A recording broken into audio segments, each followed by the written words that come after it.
Good morning, friends of the earth. I'm in the hospital, and as always, we make boring videos about BEAUMOUNT Hospital food here in Dearborn, Michigan. Well, we have for breakfast today bacon and egg sausage, hash browns. All looks pretty decent. Oh, we got some blueberry and yogurt granola, my favorite dessert in the morning.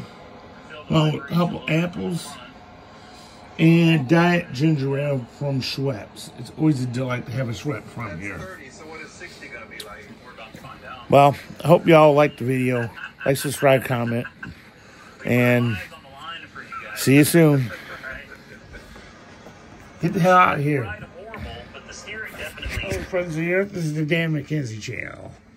As again, another boring lunch review. We have hamburger fries and beans. Cool.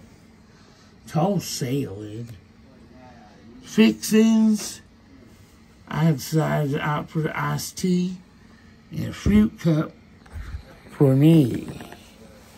Along with some ranch dressing, people. And some condiments for my burger and fries. What more can I ask for? It's free. Like, subscribe, comment, and get the hell out of here. Bye.